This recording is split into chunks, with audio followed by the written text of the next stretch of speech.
जय हिंद बच्चों। कैसे हैं आप सब।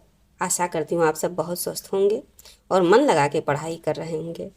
तो आइए बच्चों, आज हम राष्ट्र कवि मैथिली शरण गुप्त जी द्वारा रचित साकेत से लिया गया, साकेत महाकाव्य से लिया गया कैकेयी के अनुताप अर्थात कैकेयी का पश्चाताप के बारे में पढ़ेंगे। भावों को समझेंगे, अर्थ को समझेंगे और साथ ही साथ इसके भाव को समझते हुए और आगे हम बढ़ते जाएंगे। देख लीजिए बच्चों, यहाँ पर एक नज़र पहले सब दौड़ा लीजिए कि इतना बड़ा है, ये कहाँ तक हमको पढ़ना है। देखिए ध्यान से ऐसे देखते जाइए सब। देखिए बच्चों, ये देखिए नीचे यहाँ पर गीत भी है। दूसरा, कोशिश करेंगे बच्चों इसको 2 ही वीडियो में समाप्त करें, और ज़्यादा हो गया, ज़्यादा बड़ा वीडियो हो गया बच्चों तो इसमें 3 वीडियो में हम इसको आपको प्रोवाइड करेंगे, क्योंकि कम समय में आप थोड़ा अच्छे से जाने। बहुत ज़्यादा लंबा वीडियो होने से समय ज़्यादा लगता है और इससे और अन्य विषयों को समय देना थोड़ा सा दिक्कत हो जाता है। तो इसलिए हम कोशिश करेंगे कि कम समय लेके और आपका ये तैयार कर दे 2 से 3 वीडियो में। तो आइए बच्चों, सबसे पहले यहाँ से प्रारंभ करते हैं। बड़ा ही सुंदर मनोरम दृश्य यहाँ पर कवि ने प्रस्तुत किया है, बड़ी ही सफलता हासिल की है कवि ने इसमें। तदंतर बैठी सभा उठज के आगे, नीले बितान के तले दीप बहु जागे। टकटकी लगाए नयन सुरों के थे वह, परिणाम उत्सुक उन भयातुरों के थे वह। उत्फुल्ल करौंदी कुंज वायु रह रह कर, करती थी सबको पुलक पूर्ण मह मह कर। वह चंद्रलोक था कहाँ चांदनी वैसी, प्रभु बोले गिरा गंभीर नीर निध जैसी। तो बच्चों आइए आज हम इसके भावार्थ को समझ लेते हैं। सबसे पहले थोड़ा बहुत अर्थों को देखते हुए। तदंतर अर्थात बच्चों इसके पश्चात, और उसके आगे फिर उटज अर्थात कुटिया होती है बच्चों। और आगे ये देखिए नीले बितान की तरह अर्थात आसमान रूपी नील मंडप के नीचे, और दीप बहु जागे, तारों रूपी जो दीप हैं बहुत प्रज्वलित हो रहे हैं। टकटकी लगाए वहाँ पर सुर देवता लोग भी, सुर अर्थात बच्चों देवता लोग भी टकटकी लगाए वहाँ पर खड़े हुए हैं, परिणाम को जानने के लिए उत्सुक हैं बच्चों वो। और फिर जो वहाँ पर, अब वहाँ पर बच्चों ये जो दृश्य है, प्राकृतिक दृश्य है, कवि ने उस प्राकृतिक दृश्य का बड़ा ही मनोरम परिदृश्य प्रस्तुत किया है।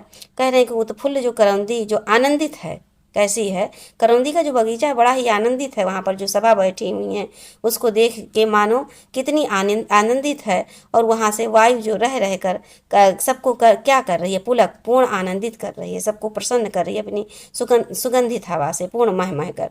देखिए बच्चों यहाँ पर रह रह कर और ये मह मह कर, ये आपको पुनरुक्त प्रकाश अलंकार है। देखिए अब इसको हम लिखेंगे नहीं बच्चों, बोल ही देते हैं, पुनरुक्त प्रकाश अलंकार है। तो अब इसके भाव को हम समझ लेते हैं कि इस जो पंक्तियाँ, ये पंक्ति जो है ना बच्चों, ये मैथिली शरण गुप्त ने लिखा है, आप तो जानते ही हैं। इसमें भ्रात प्रेम से ओतप्रोत जो भरत जी हैं वो श्री राम से भेंट करने के लिए पंचवटी के आश्रम में गए हैं। पंचवटी में जो स्थित उनका आश्रम है वहाँ पर गए हुए हैं, और वहाँ पर इस पंक्तियों के माध्यम से बड़ा ही मनोहारी वर्णन किया है मैथिली शरण गुप्त जी ने। तो यहाँ पर कह रहे हैं अब कि तदंतर श्री राम की पर्णकुटी के सामने सभा बैठ गई। बच्चों तदंतर हमने आपको कहा ना, इसके पश्चात ही आकाश रूपी नीले चंदोवे के नीचे, चंदोवे अर्थात बच्चों चांदनी रात है और तमाम तारे टिमटिमा रहे हैं ज्योति के रूप में।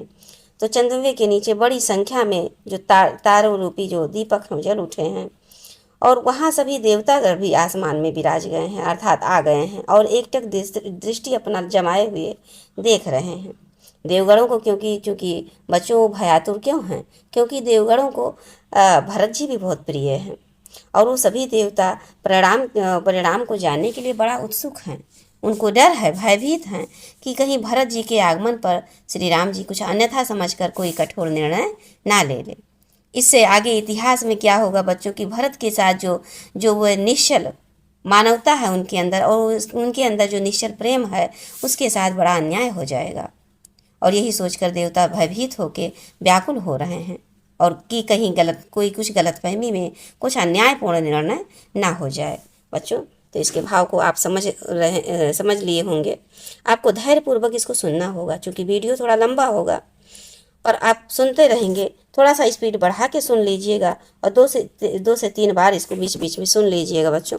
उसके बाद इससे संबंधित हम क्वेश्चन कराएंगे और हम कोशिश करेंगे, आज हम प्रयास करेंगे कि आने वाले समय में हम आपको थोड़ा और वीडियो प्रोवाइड करें, जैसे क्योंकि आपका सिलेबस काफ़ी बड़ा है तो, और एग्ज़ाम भी ज़्यादा समय नहीं बचा है और हमको एग्ज़ाम के 1 महीना पहले ही सारी चीज़ें कंप्लीट करना है।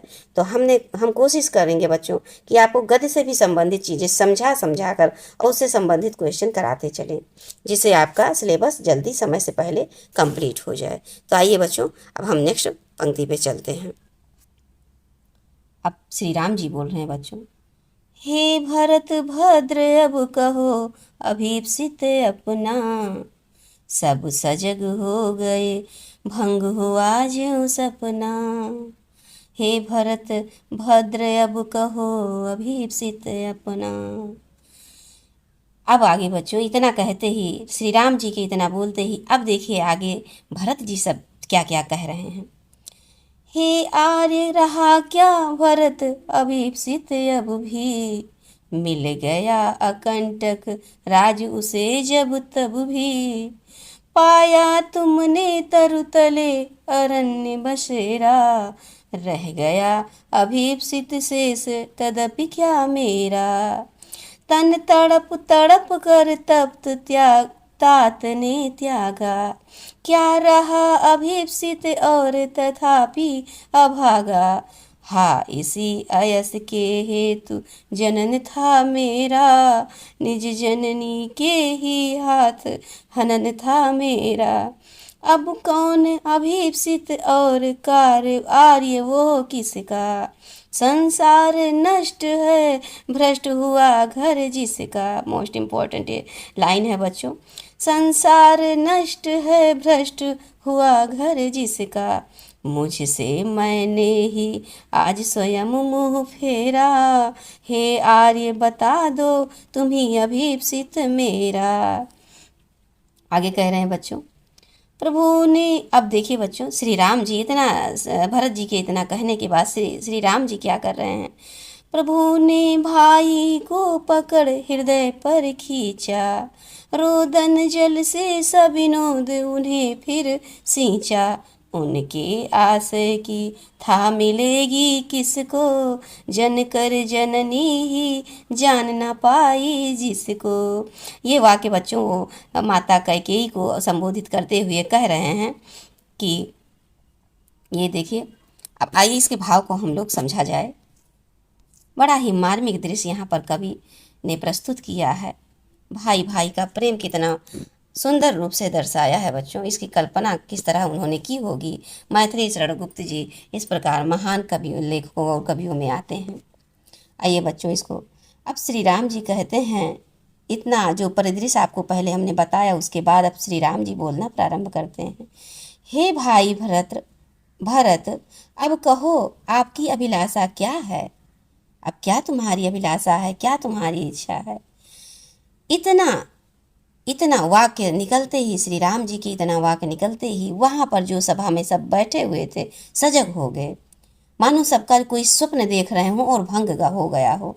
इस प्रकार से सजग होके ध्यान से सुनने लगे। आगे कहते हैं, इतना सुनते ही फिर आगे भरत जी क्या कहते हैं।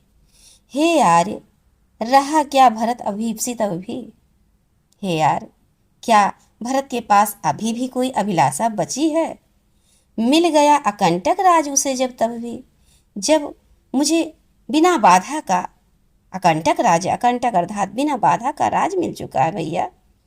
और पाया तुमने तरुतले अरण्य बसेरा, और आप तो यहाँ पर वृक्ष के तले जंगल में बसेरा आपको मिल गया है और मुझे तो अकंटक राज मिल गया। अब भी मेरा कोई इच्छा बाकी रह गया क्या भैया। रह गया अभीप्सित शेष तद्धप क्या मेरा, क्या अभी भी कोई अब इच्छा शेष रह गई है क्या भैया। आगे फिर क्या कहते हैं, बहुत ही दुखी होकर, तन तड़प तड़प कर तप्त तात ने त्यागा। हे भैया, पिताजी ने इसी के कारण तो तड़प कर तन को त्याग दिया। क्या रहा अभीप्सित और तथापि अभागा। क्या यदि अभी भी है मेरे पास कुछ, मुझ अभागे के पास कुछ अभीप्सित, कुछ इच्छा बची है, जिसके कारण पिताश्री ने तन तड़प तड़प कर त्याग दिया, अपने तन को त्याग दिया, शरीर को त्याग दिया। हाय इसी अयस के हेतु जन्म था मेरा। आगे कहते हैं फिर भरत जी कि हाय क्या इसी अपयस के लिए हेतु अर्थात बच्चों के लिए क्या मेरा जनन अर्थात जन्म हुआ था। क्या इसी अपयस के लिए हमारा जन्म हुआ था। निज जननी के ही हाथ हनन था मेरा। मेरी खुद की माता के साथ ही मेरी मानसिक चारित्रिक जो सम्मान थे उसका हनन हो गया, उसकी हत्या हो गई है। मेरी खुद की जन्म की दी गई माता के ही हाथों हनन अर्थात हत्या। बच्चों कैसी हत्या, मानसिक हत्या। चार दिमाग मतलब मानसिक रूप से दुखी हैं, परेशान हैं, हृदय से भी परेशान हैं, बहुत दुखी हैं कि कितना अपयश मुझे मिला है। आगे फिर कहते हैं अब कौन अभीप्सित और आर्य वो किसका संसार नष्ट है भ्रष्ट हुआ घर जिसका। हे आर्य, हे श्रेष्ठ, अब क्या अभीप्सित हो रह गया उसका, उस व्यक्ति का जिसका संसार ही नष्ट हो गया हो, जिसका घर भ्रष्ट हो जाता है। बच्चों उसका संसार नष्ट हो जाता है। अर्थात इस लाइन के माध्यम से, इस पंक्ति के माध्यम से हमको कवि समझा रहे हैं, हमको भी कुछ संदेश दे रहे हैं कि हम उस घर, वो घर का संसार ही, उस व्यक्ति का संसार ही नष्ट हो जाता है जिसके घर के प्राणी भ्रष्ट हो जाएं, बुद्धिहीन हो जाएं, गलत धारणाएं हो जाएं, लोभ हो जाए, ईर्ष्या हो जाए, अपने ही बारे में सोचना प्रारंभ कर दे। ऐसे व्यक्ति का तो संसार ही नष्ट हो जाता है। फिर आगे कहते हैं कि मुझसे मैंने ही स्वयं मुँह फेरा है। हे यार बता दो तुम ही अभीप्सित मेरा। अब तो मैंने स्वयं से ही, मुझे स्वयं से ही घृणा हो गई है, मैं स्वयं से ही अपने आप को त्याग रहा हूँ। और अब हे यार, हे श्रेष्ठ, अब तुम ही मेरा जो अभीप्सित है, मेरी जो इच्छा है, अब तुम ही बताओ। फिर इतना भरत जी के इतना कहने पर बच्चों देखिए, प्रभु ने भाई को पकड़ हृदय पर खींचा, रोदन जल से सा विनोद उसे फिर सींचा। भरत जी के इतना कहने पर श्री राम जी उनको खींच के उनको अपने गले से, सीने से लगा लेते हैं और रोदन करते हैं। रोदन जल अश्रु, आँखों से मतलब अश्रु से आँखों से आंसू निकलते हुए सा विनोद, बड़े ही प्रेम के साथ उन्हें फिर उसी आंसू से सींच रहे हैं। जिस प्रकार सुदामा के प्रेम में श्री राम जी ने आंसू से उनके पैर धुले थे। आगे फिर उसके आशय की था। अब आगे देखिए बच्चों, ये माता कैकेयी को संबोधित करते हुए श्री राम जी कह रहे हैं कि उसके आशय की था मिलेगी किसको, जनकर जननी ही जान न पाई जिसको। हे भैया, तुम तो महान हो, तुम बहुत ही महान हो। तुम्हारे आशय की, तुम्हारे अंतरात्मा में क्या चल रहा है, तुम कितना दूसरे के प्रति सजग हो, और इसकी था भला किसको और मिल सकती है जब तुम्हें जन्म देने वाली तुम्हारी माता ही इसका था न लगा पाई। बच्चों ये भावार्थ आपको समझ में आ रहा होगा। अब आइए हम नेक्स्ट पंक्ति में चलते हैं। देखिए सच, हाँ यहाँ से एक मिनट, यहाँ से बच्चों देखिए, यह सच है तो अब लौट चलो घर भैया। यहाँ पर कैकेयी माता कह रही हैं बच्चों। चौंके सब सुनकर अटल कैकेयी सुर को, यह सच है तो अब लौट चलो तुम घर को। सब सुनकर अटल कैकेयी सुर को, सबने रानी की ओर अचानक देखा। वैधव्य तुषारा वृता यथा विधु लेखा। बैठी थी अचल तथापि असंख्य तरंगा, वो सिंही अब थी हा गोमुखी गंगा।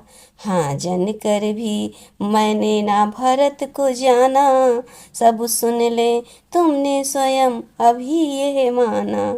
यह सच है तो फिर लौट चलो तुम घर भैया, यह सच है तो फिर लौट चलो घर भैया। मैं अपराधिनी मैं हूँ तात तुम्हारी मैया। आइए बच्चों, यहाँ तक के भावार्थ को हम सबसे पहले समझ लेते हैं। इतना कहने पर श्री राम जी ने जैसे माता कैकेयी को संबोधित करते हुए ये बात कही कि आप तुम्हारे हृदय की थाह कौन लगा पाएगा, जब तुम्हें जन्म देने वाली तुम्हारी माता ही तुम्हारी थाह नहीं लगा पाई। अब यहाँ पर बच्चों देखिए क्या कह रहे हैं, यह सच है।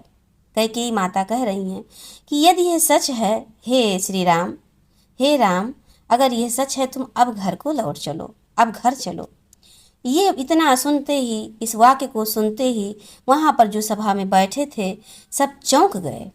चौंक कर उनकी तरफ देखने लगे कि जो अटल थी कैकेयी, स्वर इनके जो जो अटल हो गई थी कि भरत श्री राम जी को वन भेज दीजिए, जबकि राजा दशरथ ने कितने और ऑप्शन दिए, कितने और सब आगे बताए कि ये ना करके आप भरत राम जी को वन ना भेजो, हम भारत को ही राज दे देते हैं। फिर भी वो अटल थीं। उस सब को सुनते हुए अब देखिए कैकेयी के कैसे स्वर में परिवर्तन हो गया। ये सब सुन के वहाँ पर सभा में जितने लोग बैठे थे सब चौंक गए बच्चों। आगे फिर कह रही हैं, सबने रानी की ओर अचानक देखा, सब लोगों ने रानी की तरफ देखा।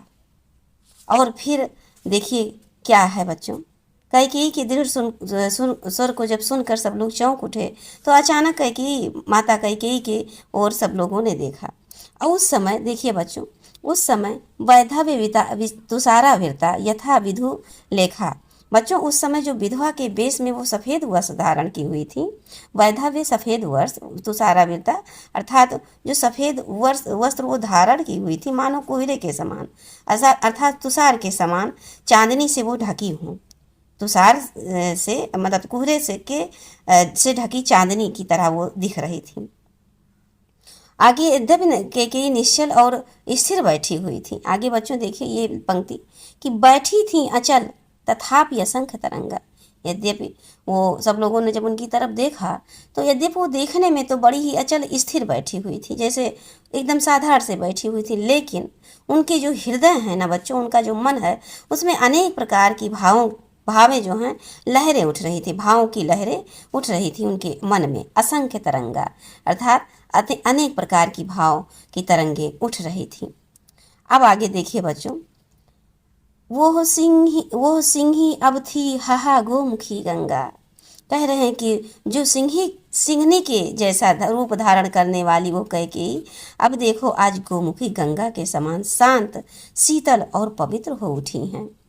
आगे फिर कहते हैं कि हाँ, कैकेयी कहती हैं बच्चों, हाँ जनकर जननी भी मैंने भरत को न जाना।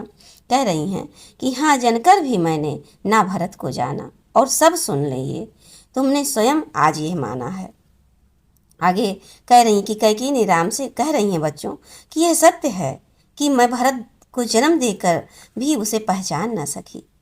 सभी व्यक्ति मेरी इस बात को, सभा में उपस्थित सभी लोग मेरी इस बात को सुन लें।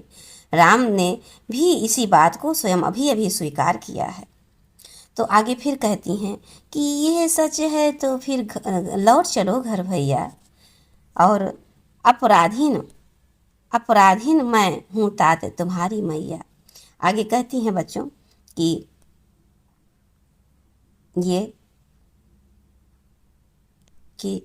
आगे कहती हैं बच्चों कि हे राम, माता कैकेयी कहती हे राम, यदि ये बात सत्य है कि मैं भरत को जन्म देकर भी उसे पहचान नहीं पाई और तुम्हें वन भेजने में उसका कोई हाथ नहीं था, मेरे अपराधों की सजा तुम भरत को क्यों देते हो?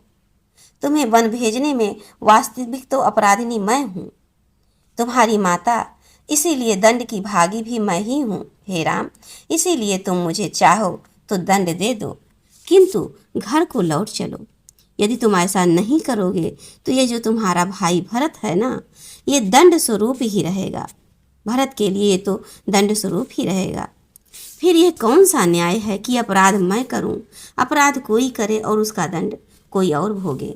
बच्चों आइए हम अब यहाँ से प्रारंभ करते हैं।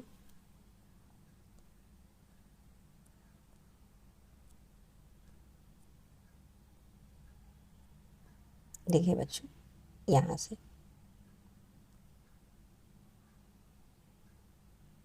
थोड़ा सा बड़ा कर दें बच्चों, ताकि आपको समझने में आसानी हो। चलिए अब प्रारंभ करते हैं। आगे फिर अब कैकेयी का ही यहाँ पर वार्ता चलेगा बच्चों। कैकेयी अपनी बात अब रख रही हैं, बड़े ही भाव विभोर और बड़ा ही सुंदर भाव है। देखिए, आप सुनेंगे आपको बड़ा आनंद आएगा। आगे कैकेयी कहती हैं, दुर्बलता का ही चिन्ह विशेष शपथ है, पर अबला जन के लिए कौन सा पथ है। यदि मैं उकसाई गई भरत से हो, तो पति समान ही स्वयं पुत्र भी खोऊं।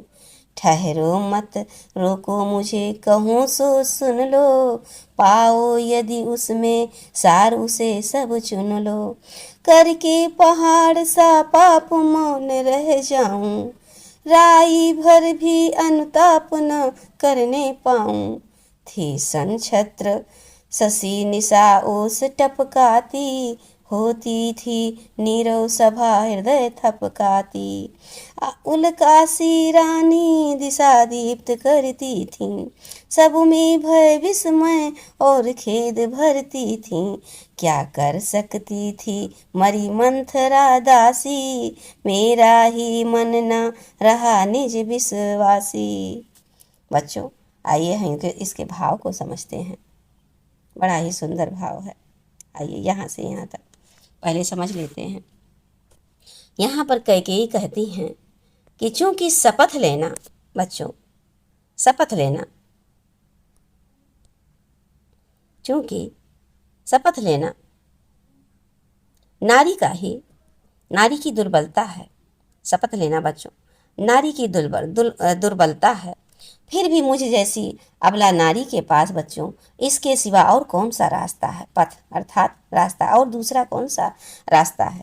कहते नहीं बच्चों, घरों में जब कोई भी घरेलू विवाद होता है, कुछ आपस में होता है, दो चार परिवार में, तब कसम नहीं खाने लगती। हम अपना लड़का के हाथ रख के, सर पे हाथ रख के कसम खा रही हैं, हम बतिया नहीं कहे हैं, ये बात हमसे नहीं हुआ, ये हमसे गलती नहीं हुई, इसको हमने नहीं कहा है भाई, इसको हम हमारे द्वारा ये नुकसान हुआ। आप कहें तो हम भगवान के कसम खा के कर लें, कसम खा के विश्वास दिला दें। इस प्रकार नारियां कहती नहीं है बच्चों।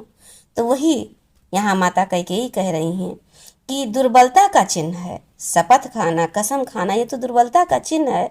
फिर भी मुझ अबला जन नारियों के लिए दूसरा और कौन सा पथ है भैया। यदि मैं, आगे फिर कहती हैं कि यदि मैं उकसाई गई भरत से हूँ, आगे विश्वास दिलाती हुई कहती हैं कि भरत का इसमें कोई भी हाथ नहीं है। ये जो ऊपर अभी मैंने जो भी तुमसे कह रही हूँ श्री राम, यह सभा से संबोधित करती हुई कह रही हैं कि मैंने जो भी कहा है, इसमें भरत का कोई हाथ नहीं है। इसमें मुझे भरत ने नहीं उकसाया, भरत ने मुझे कोई दबाव नहीं दिया है। अगर ऐसा सत्य आप मान रहे हैं, ये सच है, अगर ऐसा है गलत है, तो मैं अपने पति के समान इस पुत्र को भी खो दूँ। शपथ खाती हुई कह रही हैं बच्चों। फिर इतना सुनते ही वहाँ की जो सभा थी बौखला गई।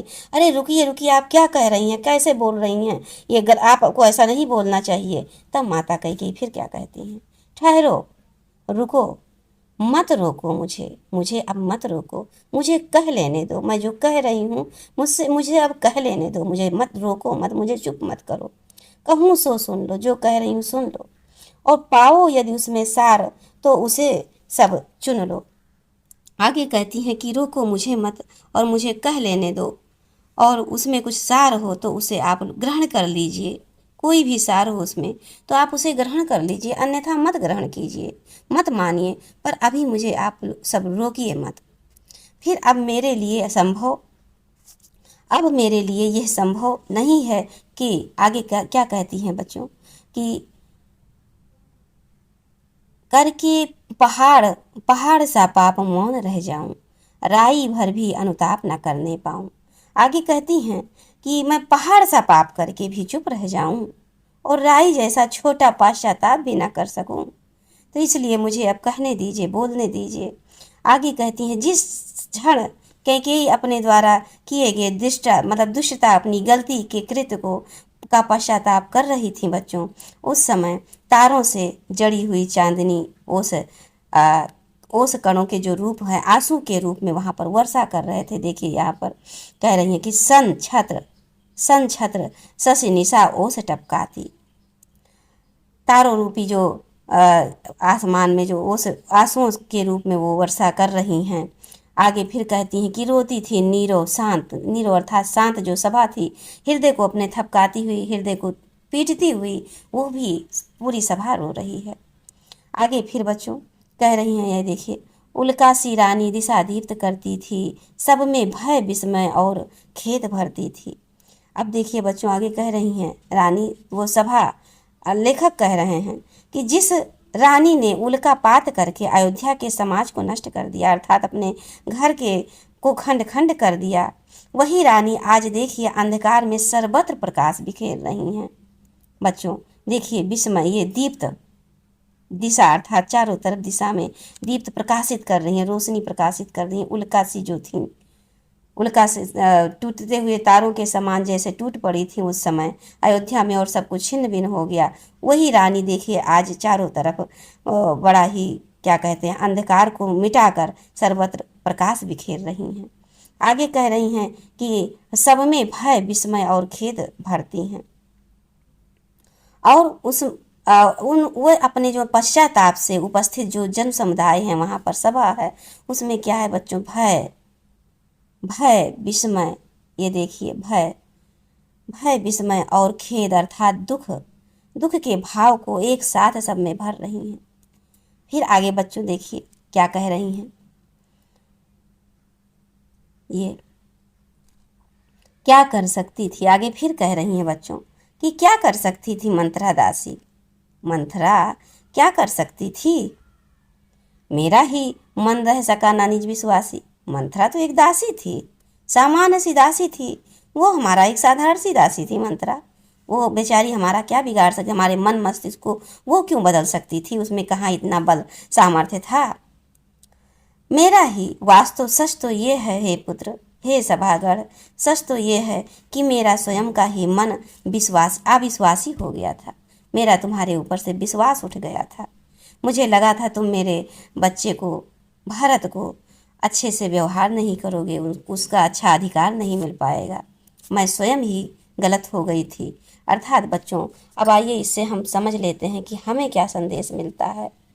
बच्चों हमें दूसरे के बात में कभी नहीं आना चाहिए, और हमें अपने घर में भी ये, हम अब आप पढ़ रहे हैं तो आप समझदार हो रहे हैं, अपने घर में भी ये बात बताएं माता पिता परिवार को कि हमें किसी और के बात में नहीं आना चाहिए।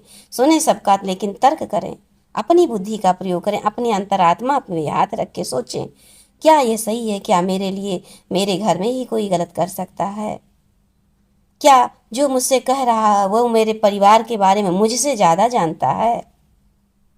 इस सब चीज़ों को बच्चों इस हमको सीखना चाहिए। लेखक का भी यही सफल प्रयास रहा होगा, शायद ये सफल भी हैं कि ये हम लोगों को ये सीख देने में पूर्णतः सफल हुए हैं। अब आइए बच्चों यहाँ से हम अपने नेक्स्ट पंक्ति को प्रारंभ करते हैं।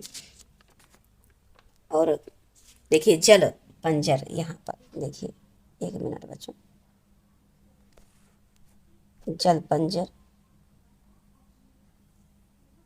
ये यहाँ तक पहले समझ लेते हैं।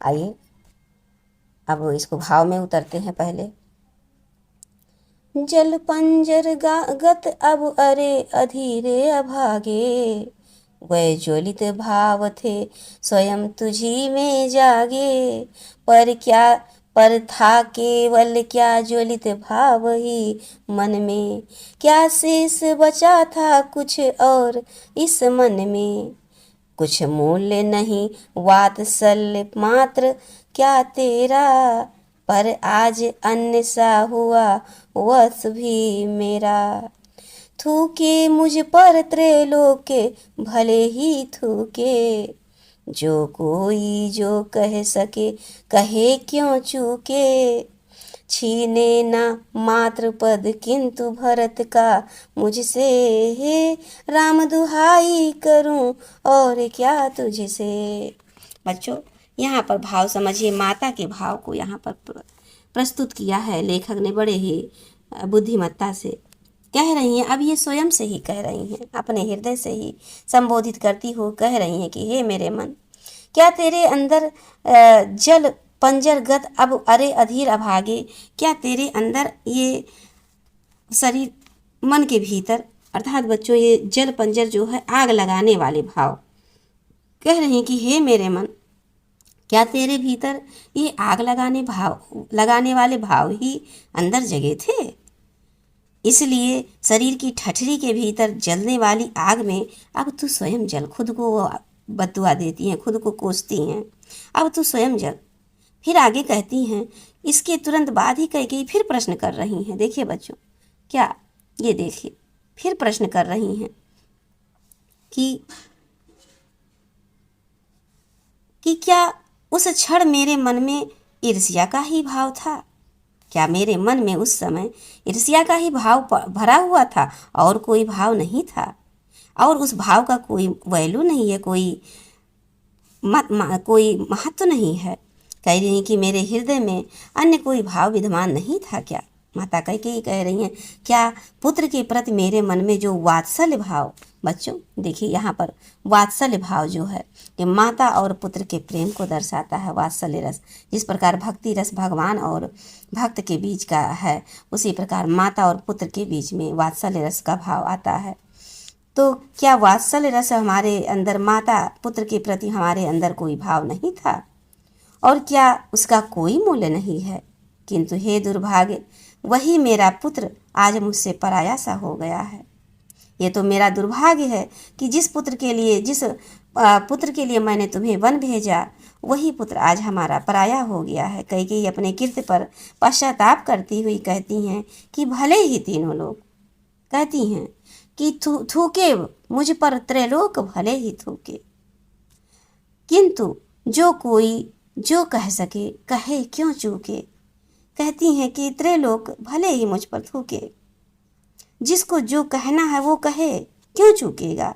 किंतु हे राम, आगे श्री राम जी को संबोधित करती हुई माता कैकेयी कहती हैं, किंतु हे राम, मैं तुमसे केवल एक ही प्रार्थना करती हूँ, छीने ना पद मातृपद किंतु भरत का मुझसे, हे राम दुहाई प्रार्थना करती हूँ। याचना पूर्वक प्रार्थना करना अर्थात दुहाई करना। मैं तुमसे केवल यही प्रार्थना करती हूँ कि मुझसे मेरा मातृपद न छीना जाए। अब आइए बच्चों नेक्स्ट पंक्ति में चलते हैं। थोड़ा जल्दी हम कोशिश करेंगे, क्योंकि ये भाव में लपेटा हुआ चीज़ है। जब तक इसके भाव में नहीं हम जाएंगे तब तक चीज़ें अच्छे समझ में नहीं आएगी, इसलिए थोड़ा सा समय लग रहा है बच्चों। आप धैर्यपूर्वक सुनिए, इसको सुनना बहुत ज़रूरी है। जब आप इसको अच्छे से सुने रहेंगे, समय देके, थोड़ा सही जगह पर समय देना, आप गलत अन्यथा ना लीजिएगा, क्योंकि शिक्षा ऐसी चीज़ है जहाँ पर आप समय देंगे तो आपके फ्यूचर में वो हर कदम पे काम आएगा। तो आइए बच्चों, अब देखिए यहाँ से चूके, और हाँ यहाँ पर देखिए कहते आते थे, ये देखिए पहले यहाँ थोड़ा सा इतने को समझ लेते हैं बच्चों, इतने को हम लोग समझ लेते हैं। ये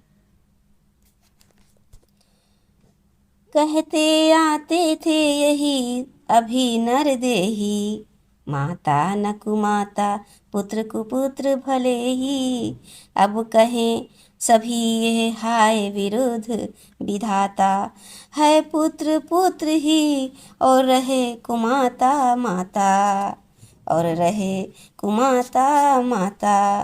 बच्चों ये इसके भाव को समझिए। कह रही हैं, अब माता कैकेयी ही कह रही हैं, अपने किए पर पश्चाताप करते हुए, स्वयं को ही धिक्कारती हुई कह रही हैं कि अभी तक तो लोग कहावत के रूप में यही कहते हुए आ रहे थे कि पुत्र माता के प्रति चाहे जितना अपराध कर ले, या पुत्र चाहे जितना कुपुत्र हो जाए, पर माता कभी कुमाता नहीं हो सकती। ऐसा अभी तक लोग कहते आए थे, किंतु अब इसलिए अब कहा जाता है कि पुत्र भले ही कुपुत्र सिद्ध हो, किंतु माता कभी कुमाता नहीं होती। परंतु हे राम, मैंने तो माता होकर भी पुत्र भरत और तुम दोनों का अहित किया है, अतः मैं वास्तव में लोगों की दृष्टि में बुरी माता हूँ। इस प्रकार अब ये दुष्ट जो कृत्य हमारा है, ये अब जानबूझकर जो जानबूझकर किया गया कार्य है मेरा, बल्कि मेरा भाग मेरे विपरीत था, जिससे मुझे यह कार्य कराया गया। वो अपने आप को कोसती हुई कहती है, मेरा ही भाग विपरीत था जिससे मुझसे ये कार्य हुआ। तो अब आगे क्या होगा, विधाता क्या करेंगे? अब कहावत में उल्टा हो जाएगा कि पुत्र तो पुत्र ही होता है और माता ही कुमाता हो जाती है। बच्चों आइए हम नेक्स्ट पंक्ति पे चलते हैं। यहाँ पर देखिए बच्चों, यहाँ से हम लोग फिर से समझते हैं। ये देखिए यहाँ तक, बस मैंने इसका बाह्य मात्र ही देखा, दृढ़ हृदय न देखा, मृदुल गात ही देखा, परमार्थ न देखा, पूर्ण स्वार्थ ही साधा, इस कारण ही तो हाय आज ये बाधा।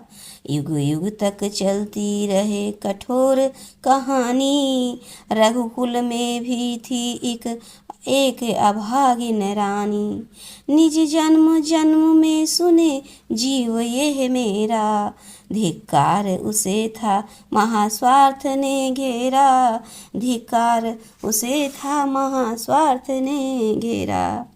बच्चों यहाँ पर जो बाह्य मात्र है ना बच्चों, ये बाहरी आवरण की बात कर रहे हैं। बाह्य मात्र अर्थात बाहरी आवरण, और ये जो दृढ़ है इसका मतलब कठोर, स्थिर, और फिर उसके बाद में यहाँ पर मृदुल, यहाँ पर अब उसी का उल्टा हो गया कोमल शरीर। गात्र यहाँ पर बच्चों शरीर से संबंधित है, शरीर, गात माने शरीर होता है। और साधा यहाँ पर देखिए बच्चों, साधा अर्थात पूरा करना। और इस प्रकार से अब आइए भावों को समझते हैं बच्चों। यहाँ पर फिर माता कैकेयी ही कह रही हैं। माता कैकेयी क्या कह रही हैं? भरत जी के बारे में कह रही हैं कि बस मैंने इसका बाह्य मात्र ही देखा है भरत, हे राम, मैंने इनके बाह्य आवरण को ही देखा। इनके अंदर जो दृढ़ संकल्प है, दूसरों का हित करने की जो भावना है, इसको तो मैं देख ही नहीं पाई। मैं इसके परमार्थिक स्वरूप को नहीं देख पाई, परमार्थ न देखा, परमार्थिक स्वरूप को नहीं देख पाई, और अपना पूर्ण स्वार्थ ही साधा, अर्थात अपना ही जो स्वार्थ था कि मेरा भरत राज करे, मेरा भरत राज करे, इसी स्वार्थ को हमने साधना चाहा। इस कारण ही तो आज यह मेरे जीवन में बाधा है, इसलिए तो मेरा जीवन आज बाधाग्रस्त हो गया है। युग युग तक संसार में कहानी चलती रहेगी कि रघुकुल में एक अभागिन रानी थी।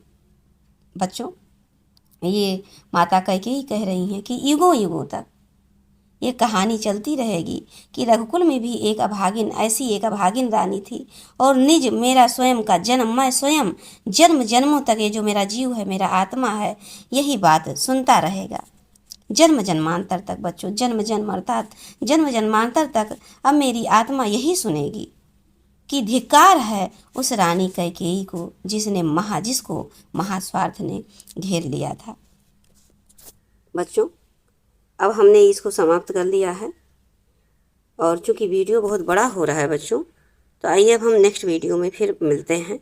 ये देखिए यहाँ से, देखिए बच्चों यहाँ से आगे फिर हम लोग बढ़ेंगे। देखिए बच्चों, देख लीजिए एक नज़र। देखिए बच्चों वीडियो थोड़ा बड़ा हो रहा है, इसलिए हमें लगता है कि अब हम आगे, ये देखिए यहाँ तक नेक्स्ट वीडियो में ये हम आपको प्रोवाइड करेंगे। देखिए गीत है ये बच्चों, यहाँ पर क्या कहते हैं, उर्मिला जी के बारे में यहाँ पर वर्णन किया है कवि ने, तो हम इसको भी बड़े भाव विभोर होकर समझेंगे, अच्छे से समझेंगे। तो आइए बच्चों अब हम नेक्स्ट वीडियो में मिलते हैं। और ये वीडियो आपको समझ में आ रहा है तो आप कुछ इसके बारे में कमेंट ज़रूर करें, बताएं कि आपको कैसा लग रहा है, और लाइक समझ में आए, पसंद हो तो लाइक करिए, अन्यथा बच्चों शेयर अवश्य करें, क्योंकि अगर आप शेयर करेंगे तो हो सकता है बहुत ऐसे बच्चों को मिल जाए जिनको इसकी बहुत आवश्यकता है बच्चों, और उनको आपके द्वारा मदद मिल जाएगी। आप एक पुण्य का काम कर लेंगे, अनजाने ही सही आप किसके काम आ जाएंगे, अप्रत्यक्ष रूप से ही, आपको पता नहीं। और हमारे जो कर्म है ना बच्चों, हमें कहीं ना कहीं हमें काम आते हैं अवश्य, भले प्रत्यक्ष हो या अप्रत्यक्ष हम उसे समझ ना पाएं, पर हमारे जो अच्छे कर्म हैं हमारे काम अवश्य आते हैं। तो आइए बच्चों, अब हम आगे बढ़ते हैं, फिर नेक्स्ट वीडियो में मिलते हैं बच्चों। तो जय हिंद बच्चों।